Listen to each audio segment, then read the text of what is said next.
ചരിത്രം എപ്പോഴും അടയാളപ്പെടുത്തുന്നത് യുദ്ധങ്ങളെയും ഭരണാധികാരികളെയും കുറിച്ചാണ്. എന്നാൽ ആ ചരിത്രത്തിന്റെ താളുകൾക്കിടയിൽ അറിവ് കൊണ്ടും സഹനം കൊണ്ടും പതരാത്ത വിശ്വാസം കൊണ്ട് ലോകത്തെ അത്ഭുതപ്പെടുത്തിയ ചില കരുത്തുറ്റ സ്ത്രീകളുണ്ട്. വെറും ഒരു കഥയല്ല അവരുടെ ജീവിതം, മറിച്ച് അറിവ് തേടുന്ന ഓരോ പെൺകുട്ടിക്കും, പ്രതിസന്ധികളിൽ തളരുന്ന ഓരോ സ്ത്രീക്കും വഴിവിളക്കാകേണ്ട വലിയ പാഠപുസ്തകങ്ങളാണ് അവർ. സ്വർഗം വാഗ്ദാനം ചെയ്യപ്പെട്ട ലോകാവസാനം വരെയുള്ള വിശ്വാസികൾക്ക് മാതൃകയായി അള്ളാഹു ഉയർത്തിക്കാട്ടിയ ആ പുണ്യവതികളുടെ ജീവിതത്തിലേക്ക് നമുക്ക് ഒന്ന് തിരിഞ്ഞു നോക്കാം. ലോകത്ത് ഒരുപാട് പെൺമക്കളുണ്ട്, പക്ഷേ ചരിത്രത്തിൽ ഒരു മകളുണ്ട്, തൻ്റെ പിതാവിനെ ജീവന് തുല്യം സ്നേഹിച്ച മകൾ, നബിയുടെ ഹൃദയത്തിന്റെ കഷ്ണം എന്ന് വിളിക്കപ്പെട്ട ഫാത്തിമ ബീവി. സ്വർഗത്തിലെ സ്ത്രീകളുടെ നേതാവായ ആ പുണ്യവതിയുടെ ജീവിതമാണ് നമ്മൾ ഇന്ന് നോക്കുന്നത്. വീഡിയോ മുഴുവനായി കാണുക. ഇത് നിങ്ങളുടെ മനസ്സ് നിറക്കുന്ന ചരിത്രമായിരിക്കും. നബിക്ക് പ്രവാചകത്വം ലഭിക്കുന്നതിൻ്റെ ഏകദേശം 5 വർഷം മുമ്പാണ് മക്കയിൽ ഫാത്തിമ ബീവി ജനിക്കുന്നത്. ഖദീജ ബീവിയുടെയും നബിയുടെയും 4ാമത്തെ മകൾ. കുട്ടിക്കാലം മുതലേ വളരെ ശാന്തപ്രകൃതമായിരുന്നു അവൾക്ക്. ഒരിക്കൽ നബി കഅബയുടെ അരികിൽ നിസ്കരിക്കുമ്പോൾ ശത്രുക്കൾ അവിടുത്തെ മുതുകിൽ ചീഞ്ഞളിഞ്ഞ ഒട്ടകത്തിന്റെ കുടൽമാലകൾ കൊണ്ടിട്ടു. നബിക്ക് എഴുന്നേൽക്കാൻ പോലും പറ്റാത്ത ആ അവസ്ഥയിൽ ഓടി വന്ന് അത് നീക്കം ചെയ്തത് കുഞ്ഞു ഫാത്തിമയായിരുന്നു. പിതാവിനെ വേദനിപ്പിച്ചവരോട് ധീരമായി സംസാരിക്കാൻ ആ കൊച്ചു പെൺകുട്ടി മടിച്ചില്ല.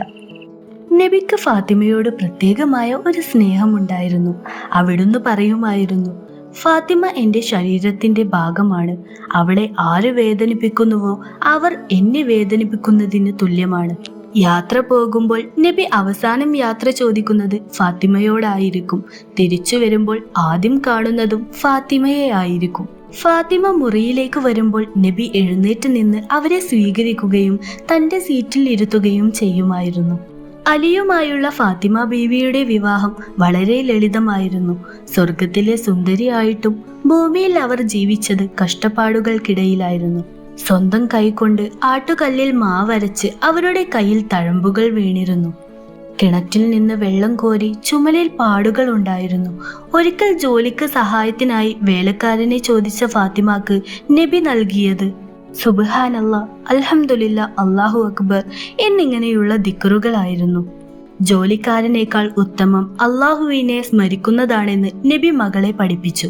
ഹസൻ, ഹുസൈൻ എന്നീ സ്വർഗത്തിലെ യുവാക്കളായ നേതാക്കളുടെ ഉമ്മയായിരുന്നു ഫാത്തിമ ബീവി. എത്ര ദാരിദ്ര്യമുണ്ടെങ്കിലും വന്നവർക്ക് ഭക്ഷണം നൽകുന്നതിലും മക്കളെ ഉത്തമമായ സ്വഭാവത്തിൽ വളർത്തുന്നതിലും അവർ അതീവ ശ്രദ്ധാലുവായിരുന്നു. തൻ്റെ ജീവിതത്തിലെ ഓരോ നിമിഷവും അള്ളാഹുവിനെ ഭയപ്പെട്ടും പ്രവാചക പാത പിന്തുടർന്നും അവർ ജീവിച്ചു. നബിയുടെ മരണസമയത്ത് ഫാത്തിമ ബീവി ഒരുപാട് കരഞ്ഞു. അവിടുന്ന് ഫാത്തിമയെ അരികിൽ വിളിച്ച് ഒരു രഹസ്യം പറഞ്ഞു. എൻ്റെ കുടുംബത്തിൽ നിന്ന് ആദ്യം എന്നിൽ വന്നു ചേരുന്നത് നീയായിരിക്കും ഫാത്തിമ. ഇത് കേട്ടപ്പോൾ തൻ്റെ സങ്കടം മറന്നവൾ പുഞ്ചിരിച്ചു. തൻ്റെ മരണം അടുത്തുവെന്നറിഞ്ഞ ബീവി അന്ന് വളരെ ശാന്തയായിരുന്നു. അവസാനമായി കുളിച്ച് വൃത്തിയായി പുത്തൻ വസ്ത്രം ധരിച്ചു. തൻ്റെ പ്രിയ മക്കളായ ഹസൻ, ഹുസൈൻ എന്നിവരെ അരികിൽ വിളിച്ച് സ്നേഹത്തോടെ ചുംബിച്ചു. അവരെ ചേർത്ത് പിടിച്ചു നൽകിയ ആ അന്ത്യയാത്ര മൊഴി ഹൃദയഭേദകമായിരുന്നു. മയ്യത്ത് രാത്രിയിൽ അടക്കം ചെയ്യണമെന്നും ആരും കണ്ട് സങ്കടപ്പെടാൻ ഇടവരരുതെന്നും തൻ്റെ ഇണയോട് വസിയത്ത് ചെയ്തു. കിടക്കയിൽ കിബിലക്ക് അഭിമുഖമായി കിടന്ന് ശാന്തമായി ആ പരിശുദ്ധ ആത്മാവ് അള്ളാഹുവിലേക്ക് മടങ്ങി. പ്രവാചകന്റെ വഫാത്തിനു ശേഷം ഫാത്തിമ ബീവി ചിരിക്കുന്നത് ആരും കണ്ടിട്ടില്ലായിരുന്നു. ബീവിയുടെ വഫാത്ത് അറിഞ്ഞ മദീന ഒന്നടങ്കം വിതുമ്പിപ്പോയി, പ്രത്യേകിച്ചും അലി. സിംഹത്തിന്റെ കരുത്തുള്ള അലി ഫാത്തിമ ബീവിയെ കബറടക്കിയ ശേഷം ആ കബറിനരികിൽ ഇരുന്ന് വിതുമ്പിക്കരഞ്ഞത് ഇന്നും ഇസ്ലാമിക ചരിത്രത്തിലെ ഏറ്റവും വലിയ നോവാണ്. ലോക ചരിത്രത്തിൽ ഇത്രയധികം അറിവുള്ള മറ്റൊരു സ്ത്രീ ഉണ്ടായിട്ടുണ്ടോ എന്ന സംശയമാണ്. നബിയുടെ പ്രിയ പത്നി, വിശ്വാസികളുടെ മാതാവ്, ആയിരക്കണക്കിന് ഹദീസുകൾ ലോകത്തിന് പകർന്നു നൽകിയ മഹാപണ്ഡിത ആയിഷ ബീവി. അവരുടെ ജീവിതം വെറുമൊരു കഥയല്ല, മറിച്ച് ഓരോ മുസ്ലിം സ്ത്രീക്കും വലിയൊരു പാഠപുസ്തകമാണ്. നമുക്ക് ആ പുണ്യ ജീവിതത്തിലേക്ക് ഒന്ന് നോക്കാം. മക്കയിലെ മാന്യമായ ഖുറൈശി കുടുംബത്തിൽ നബിയുടെ ഉറ്റ സുഹൃത്ത് അബൂബക്കർ സിദ്ദീഖിന്റെ മകളായിട്ടാണ് ആയിഷ ജനിക്കുന്നത്. കുട്ടിക്കാലം മുതലേ അസാമാന്യ ഓർമ്മശക്തി അവർക്കുണ്ടായിരുന്നു. കേൾക്കുന്ന കാര്യങ്ങൾ പെട്ടെന്ന് പഠിച്ചെടുക്കുവാനും അവ വിശകലനം ചെയ്യുവാനുമുള്ള കഴിവ് അവരെ മറ്റുള്ളവരിൽ നിന്ന് വ്യത്യസ്തയാക്കി. മക്കയിൽ ഇസ്ലാം പീഡനങ്ങൾ നേരിടുന്ന സമയത്താണ് അവർ വളർന്നത്. അതുകൊണ്ട് തന്നെ ത്യാഗത്തിന്റെയും വിശ്വാസത്തിന്റെയും വില അവർ ചെറുപ്പത്തിലേ കണ്ടറിഞ്ഞു. മദീനയിലേക്ക് ഹിജ്റ പോയതിനു ശേഷമാണ് ആയിഷ ബീവി നബിയുടെ വീട്ടിലെത്തുന്നത്. ആ വീട് കേവലം ഒരു വീടായിരുന്നില്ല, ലോകത്തിന്റെ തന്നെ വിജ്ഞാന കേന്ദ്രമായിരുന്നു. നബി ആയിഷയെ ഒരു കുഞ്ഞിനെ പോലെ സ്നേഹിക്കുകയും ഒരു പണ്ഡിതയെ പോലെ ബഹുമാനിക്കുകയും ചെയ്തു. അവർ തമ്മിലുള്ള ഓട്ടമത്സരങ്ങൾ, ഒരേ പാത്രത്തിൽ നിന്ന് ഭക്ഷണം കഴിക്കുന്നത്, നബി ആയിഷ ബീവിയുടെ മടിയിൽ തലവെച്ച് ഖുർആൻ ഓതുന്നത്, ഇതെല്ലാം ഇസ്ലാമിലെ മനോഹരമായ കുടുംബജീവിതത്തിന്റെ അടയാളങ്ങളാണ്. നബി അവരെ ഹുദൈറ എന്നും ആയിഷ എന്നും വിളിക്കുമായിരുന്നു. നബിയുടെ ജീവിതത്തിലെ ഏറ്റവും സൂക്ഷ്മമായ കാര്യങ്ങൾ പോലും അവർ ഹൃദയസ്ഥമാക്കി. 2210 ഹദീസുകൾ അവർ നിവേദനം ചെയ്തു. ഖുർആൻ, ഹദീസ് എന്നിവയ്ക്ക് പുറമെ കവിത, ചരിത്രം, വിദ്യാശാസ്ത്രം എന്നിവയിലും അവർക്ക് അറിവുണ്ടായിരുന്നു. വലിയ സ്വഹാബികൾക്ക് പോലും സംശയമുണ്ടായാൽ അവർ ആയിഷ ബീവിയുടെ അടുത്തേക്ക് വരുമായിരുന്നു. മതത്തിന്റെ പകുതി അറിവും ആയിഷയിൽ നിന്ന് പഠിക്കുക എന്ന് പറയപ്പെടാറുണ്ട്. ജീവിതത്തിലെ ഏറ്റവും ഇരുണ്ട നിമിഷങ്ങളെ അവർ നേരിട്ടത് അസാമാന്യ ധൈര്യത്തോടെയാണ്. യാത്രക്കിടെ ഉണ്ടായ തെറ്റിദ്ധാരണ മൂലം കപടവിശ്വാസികൾ ബീവിക്കെതിരെ അപവാദം പ്രചരിപ്പിച്ചു. 1 മാസത്തോളം ആ മകൾ കരഞ്ഞു തളർന്നു. നബി പോലും ദുഃഖിതനായി. ഒടുവിൽ പ്രപഞ്ചനാഥനായ അള്ളാഹു വിശുദ്ധ ഖുർആനിലെ സൂറത്തുൻ നൂറിലൂടെ 10ഓളം വചനങ്ങൾ ഇറക്കി ആയിഷ ബീവി പരിശുദ്ധയാണെന്ന് സാക്ഷ്യപ്പെടുത്തി. ഒരു സ്ത്രീയുടെ സ്വഭാവശുദ്ധിയെ സംരക്ഷിക്കാൻ ഖുർആൻ വചനങ്ങൾ ഇറങ്ങിയത് ലോക ചരിത്രത്തിലെ തന്നെ വലിയൊരു ആദരവാണ്. നബി തന്റെ അവസാന ശ്വാസം എടുത്തത് ആയിഷ ബീവിയുടെ നെഞ്ചോട് ചേർന്ന് കിടന്നാണ്. നബിയുടെ വിയോഗത്തിന് ശേഷം ഏകദേശം 47 വർഷത്തോളം അവർ ജീവിച്ചു. ഈ കാലയളവിൽ ആയിരക്കണക്കിന് വിദ്യാർത്ഥികളെ അവർ വളർത്തിയെടുത്തു. സ്ത്രീകളുടെ പ്രശ്നങ്ങളിൽ അവർ നേരിട്ട് ഇടപെടുകയും അവർക്ക് അറിവ് നൽകുകയും ചെയ്തു. കയ്യിൽ കിട്ടുന്ന ലക്ഷക്കണക്കിന് രൂപ അന്ന് തന്നെ പാവങ്ങൾക്ക് ദാനം ചെയ്യുകയും സ്വന്തം വീട്ടിൽ നോമ്പ് തുറക്കാൻ പോലും ഒന്നും കരുതാതിരിക്കുകയും ചെയ്ത മഹതിയായിരുന്നു അവർ. ഹിജ്റ 58 അവർ വഫാത്തായി. മദീനയിലെ ജന്നത്തുൽ ബഖീഅ എന്ന മണ്ണിൽ അവർ ഇന്നും അന്ത്യവിശ്രമം കൊള്ളുന്നു. മക്കയിലെ ചുട്ടുപൊള്ളുന്ന മണലാരണ്യം, അവിടെ അടയാളപ്പെടുത്താത്ത എത്രയോ രക്തസാക്ഷികളുടെ കഥകളുണ്ട്. എന്നാൽ ചരിത്രം സ്വർണ്ണലിപികളാൽ എഴുതിവെച്ച ഒരു പേരുണ്ട്, സുമയ്യ. ലോകം സ്ത്രീ ശക്തിയെപ്പറ്റി സംസാരിക്കുന്നതിനും നൂറ്റാണ്ടുകൾക്ക് മുൻപേ ഒരു സാമ്രാജ്യത്തെ മുഴുവൻ തന്റെ മനക്കരുത്തുകൊണ്ട് വിറപ്പിച്ച ഒരു അടിമ സ്ത്രീ. നമ്മൾ ഇന്ന് അനുഭവിക്കുന്ന വിശ്വാസത്തിന്റെ തണൽ അന്ന് മക്കയിലെ വെയിലത്ത് ഉരുകിത്തീർന്ന സുമയ്യ ബീവിയെ പോലുള്ളവരുടെ രക്തം കൊണ്ട് നനഞ്ഞതാണ്. ഇസ്ലാമിലെ ആദ്യത്തെ രക്തസാക്ഷി ഒരു പുരുഷനായിരുന്നില്ല, അത് ഒരു പെണ്ണായിരുന്നു എന്നത് തന്നെ ആ ചരിത്രത്തിന്റെ വലിയൊരു വിപ്ലവമാണ്. അന്ന് മക്കയിൽ മനുഷ്യന് വില ഉണ്ടായിരുന്നില്ല, പ്രത്യേകിച്ച് അടിമകൾക്ക്. അബൂ ജഹൽ എന്ന ക്രൂരന്റെ കീഴിലായിരുന്നു സുമയ്യ ബീവി. യമനിൽ നിന്ന് മക്കയിലെത്തിയ യാസിർ എന്ന യുവാവിനെ അവർ വിവാഹം കഴിച്ചു.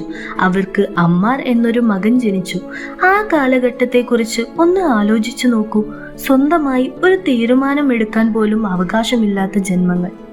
പക്ഷേ അവരുടെ ഉള്ളിൽ സത്യത്തിനു വേണ്ടിയുള്ള ഒരു ദാഹമുണ്ടായിരുന്നു.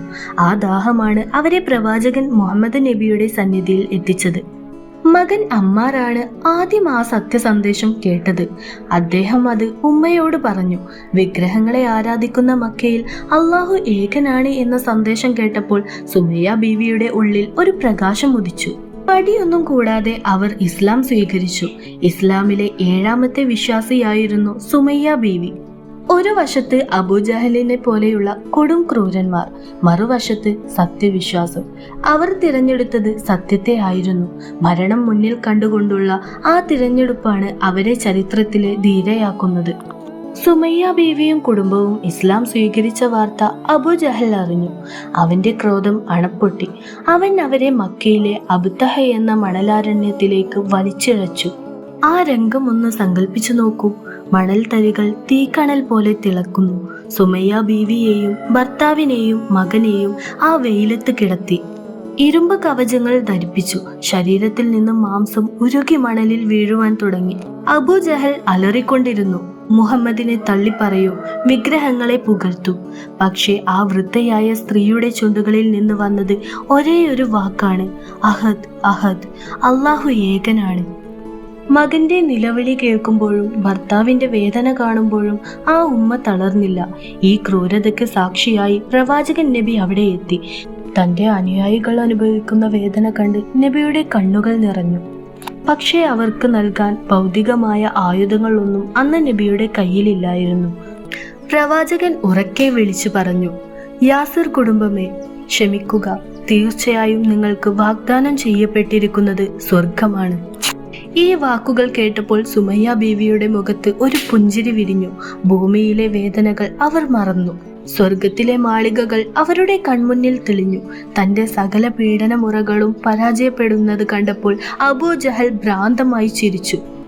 അവൻ തന്റെ കൈവശമുണ്ടായിരുന്ന കുന്തം ഉയർത്തി സുമയ്യ ബീവിയുടെ നെഞ്ചിലേക്ക് ആ കുന്തം ആഞ്ഞു കയറ്റി. ആ മണലാരണ്യത്തിൽ സുമയ്യ ബീവിയുടെ രക്തം ചിതറി വീണു. ഇസ്ലാമിനു വേണ്ടി ചിന്തിയ ആദ്യത്തെ തുള്ളി രക്തം. അവർ ഷഹീദായി.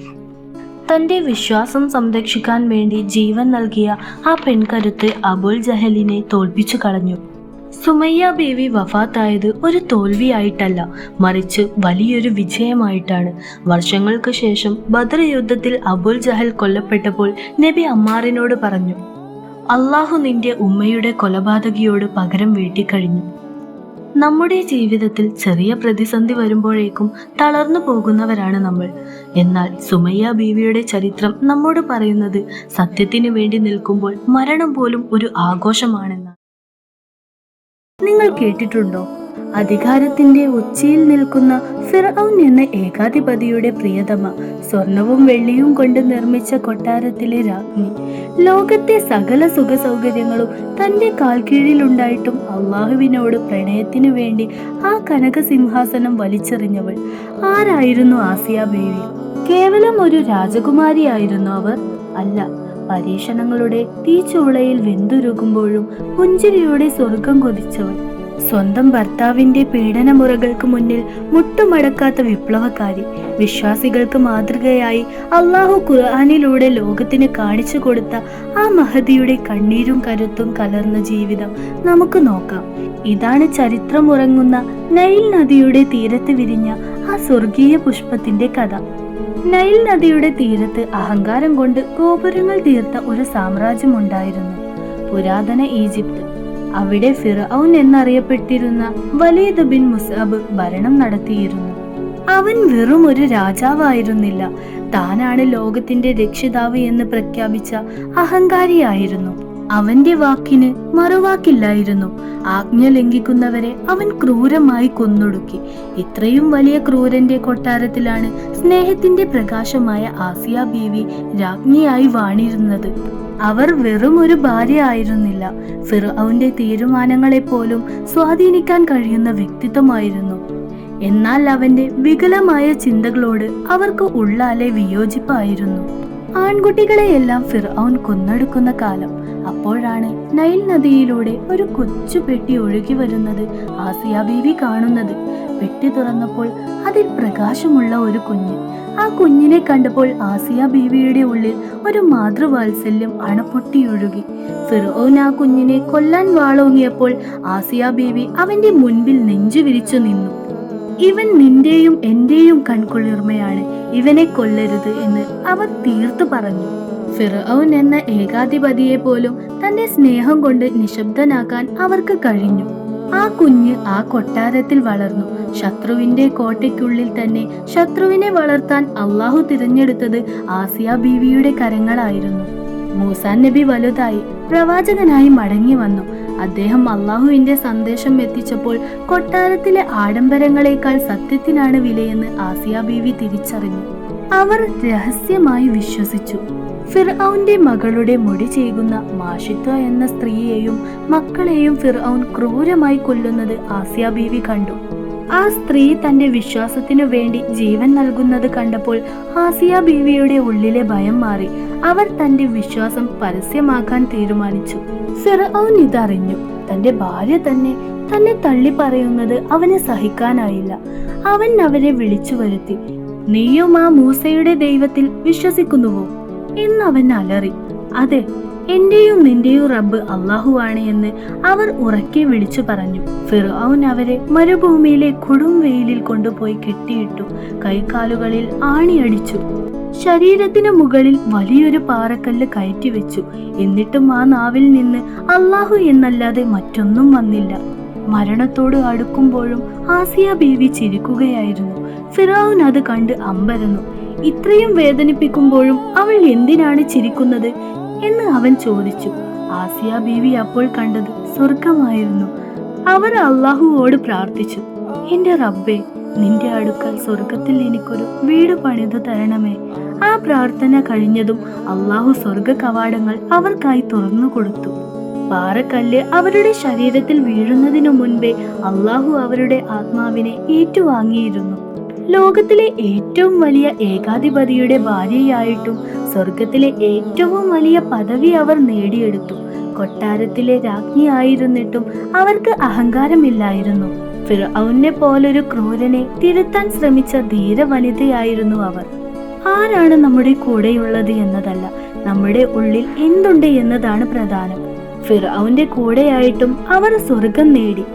ഖദീജ ബീവിയിലൂടെയും ഫാത്തിമ ബീവിയിലൂടെയും ആയിഷ ബീവിയിലൂടെയും ഒടുവിൽ ആസിയ ബീവിയിലൂടെയും നമ്മൾ സഞ്ചരിച്ച ഈ യാത്ര കേവലം കഥകളായിരുന്നില്ല, മറിച്ച് പ്രതിസന്ധികളിൽ തളരാതെ എങ്ങനെ ജീവിക്കണമെന്ന വലിയൊരു സന്ദേശമായിരുന്നു. ഈ സീരീസിലെ ഓരോ മഹദിയുടെയും ജീവിതം നമ്മുടെ ജീവിതത്തിലും ഒരു വെളിച്ചമാകട്ടെ എന്ന് പ്രാർത്ഥിക്കുന്നു. വീഡിയോ ഇഷ്ടമായാൽ സബ്സ്ക്രൈബ് ചെയ്യാൻ മറക്കരുത്. മറ്റൊരു വീഡിയോയുമായി വീണ്ടും കാണാം.